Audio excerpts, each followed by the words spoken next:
Following information is given in respect of WXY Limited, which is expected to grow at a rate of 20% per annum. तो जो WXY है वो 20% per annum की दर से grow करेगी, ऐसा एक्सपेक्ट किया जा रहा है। और 3 साल तक, अगले 3 साल तक 20% की दर से ग्रोथ करेगी, ठीक है। After which the growth rate will stabilise at 8%, और 3 साल के बाद यानी चौथे साल से जो ग्रोथ रेट है वो 8% फिक्स हो जाएगी हमेशा के लिए। रिवेन्यू दे रखा है, जो साल बीता है ना, देखो ईयर एंडेड, यानी ये 31 मार्च 2014 का ईयर खत्म हो चुका है, तो जो खत्म ईयर हो चुका है उसका हमें रिवेन्यू दे रखा है, कॉक्स दे रखा है, ऑपरेटिंग एक्सपेंसेस, कैपिटल एक्सपेंडिचर और डेप्रिसिएशन दे रखा है। फिर डेप्रिसिएशन में लिखा हुआ कि जो डेप्रिसिएशन है ये कॉक्स में भी इंक्लूडेड है और ऑपरेटिंग एक्सपेंसेस में भी इंक्लूडेड है, तो हमारे लिए बड़ी दिक्कत वाली बात हो जाएगी। तो हमने यानी ICAI ने ये एज्यूम किया है कि जो डेप्रिसिएशन है ना उसको ऐसा मान करके चलो कि ये सिर्फ ऑपरेटिंग एक्सपेंसेस में ही है, ये कॉक्स में नहीं है, ये कहाँ है, सिर्फ ऑपरेटिंग एक्सपेंसेस में, ठीक है। कितने का है, 600 करोड़ का। During the high growth period, revenues and EBIT will grow at 20% per annum and capex net of depreciation will grow at 15% per annum। कह रहा है कि जो हाई ग्रोथ पीरियड है यानी जो आने वाला अगले जो 3 साल है उसमें जो रिवेन्यू है और जो EBIT है वो 20% से ग्रो करेगा। देखो जब मैं कहता हूँ रिवेन्यू और EBIT 20% से ग्रो करेगा तो इसका मतलब ये है कि उसके जो कंपोनेंट्स हैं वो भी 20% से ग्रो करेंगे। अगर देखो रिवेन्यू के 3 कंपोनेंट है, तो अगर रिवेन्यू 20% से ग्रो कर रहा है तो उसका 3 कंपोनेंट भी तो 20% से ग्रो करेंगे ना। जब तक उसके 3 कंपोनेंट 20% से ग्रो नहीं करेंगे तब तक रिवेन्यू 20% से ग्रो कैसे कर पाएगा। उसी तरीके से अगर EBIT 20% से ग्रो कर रहा है तो इसके कंपोनेंट जैसे कि डेप्रिसिएशन हो गया, ऑपरेटिंग एक्सपेंसेस हो गए, ये सभी 20% से ग्रो करेंगे, ठीक है। और कह रहा है कि इन्हीं 3 साल में जो हाई ग्रोथ का पीरियड है इसमें जो capital expenditure net of depreciation है, देखो इसको आप अलग अलग मत पढ़ना कि कैपिटल डेप्रिसिएशन 15% से ग्रो करेगा और डेप्रिसिएशन 15% से ग्रो करेगा, नहीं।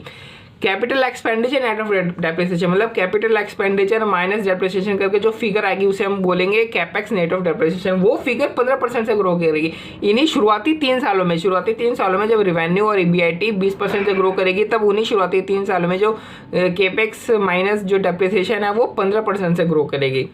और चौथे साल से जो normal growth period revenue from 4th year onward, that is normal growth period, revenue and EBIT will grow at 8% per annum and incremental capital expenditure will be offset by depreciation।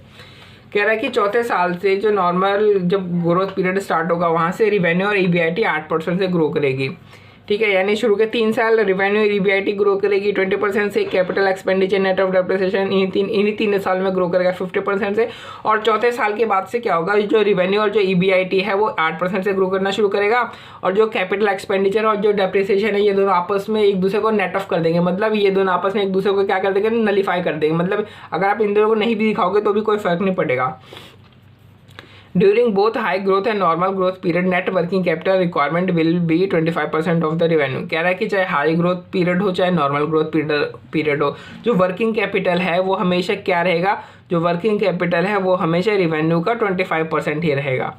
वो weighted average cost of capital बता रखा है WXY limited का 15% है, tax rate दे रखा 30% का। Required हमें क्या निकालना है, estimate the value of the WXY limited using free cash flow to firm and WACC methodology.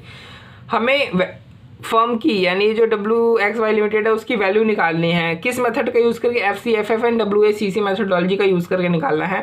Present value factor दे रखा है, ये कॉस्ट ऑफ कैपिटल जो हमें दे रखा है ना WACC, इसका प्रेजेंट वैल्यू फैक्टर हमें दे रखा है 3 सालों का, ठीक है। तो सबसे पहले तो हम क्या निकालते हैं, FCFF निकाल लेते हैं।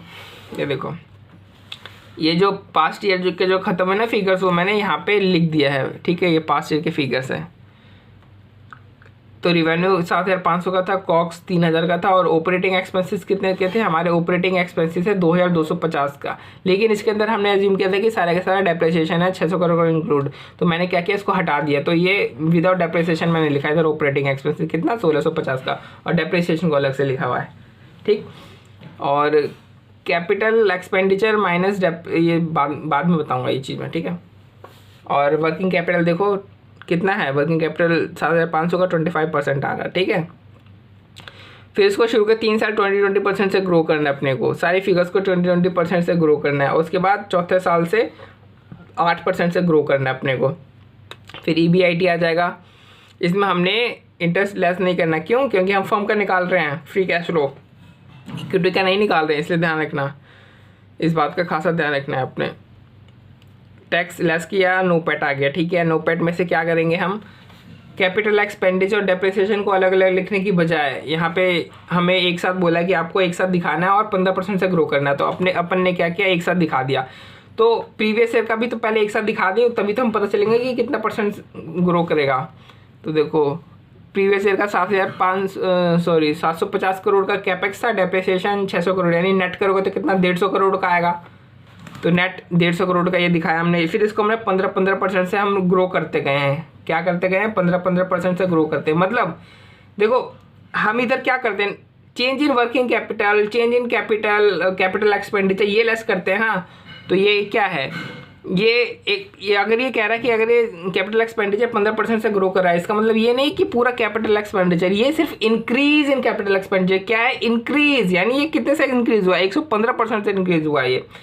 इस साल जो अपने कैपिटल एक्सपेंडिचर किया, वो कैपिटल एक्सपेंडिचर अगले साल भी करेंगे, ठीक है, लेकिन 15% बढ़ा करके, यानी टोटल कैपिटल एक्सपेंडिचर कितना बढ़ा है, 115% का इंक्रीज हुआ है। ये क्या हुआ, 115% का इंक्रीज हुआ है कैपिटल एक्सपेंडिचर, ठीक है। आप ये मत समझ लेना कि कैपिटल एक्सपेंडिचर का फिगर है, ये इंक्रीज इन कैपिटल एक्सपेंडिचर की फिगर है। फिर हमने चेंज इन वर्किंग कैपिटल भी हमने कर दिया, वही 25% चेंज इन वर्किंग कैपिटल हमारा आ गया। नोपैट में से लेस कर दिया दोनों को, तो हमारा फ्री कैश फ्लो आ गया, ठीक है। आपने क्या करना है ना, देखो इस जो फ्री कैश फ्लो वाला जो मेथड है ना, उसको ना अच्छे से रट लो, ठीक है। मैं कह रहा हूँ अच्छे से रट लो, नहीं तो दिक्कत हो जाएगी। ये पूरा फॉर्मेट रट लेना। 4th ईयर का हमारा निकल गया, ठीक है। और यही फिगर क्या करेगी, आगे कंटिन्यू करेगी। देखो यहाँ पे तो 20% की ग्रोथ हो रही है, उसके बाद 8% की ग्रोथ हो रही है 4थे साल में, और हमेशा यही फिगर आती रहेगी, क्योंकि सारी ग्रोथ सेम ही होगी, सारी फिगर तो सेम ही आएगी ना नेक्स्ट ईयर में। तो क्या होगा, 26 फिगर सेम नहीं आएगी, मतलब 8% से अब ये ग्रो कर देगा हमेशा के लिए, 8% से अब ये ग्रो करते रहेगा। तो अगर ये 8% से ग्रो करेगा, तो ईयर 3rd में जो इसका टर्मिनल वैल्यू होगा, ये क्या होगा, तो हमने निकाल लिया टर्मिनल वैल्यू। इस तरीके से निकालते हैं। तो हमने निकाला कॉस्ट ऑफ कैपिटल कितना, 15% का कॉस्ट ऑफ कैपिटल है, ग्रोथ 8% की होगी इस पीरियड में।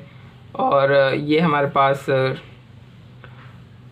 नेक्स्ट ईयर का आ गया। D0 क्या है, D0 ये रहा, इसमें अब क्या 8% प्लस कर दोगे तो यही आएगा ना, तो इसलिए हमने सीधा यही लिख दिया।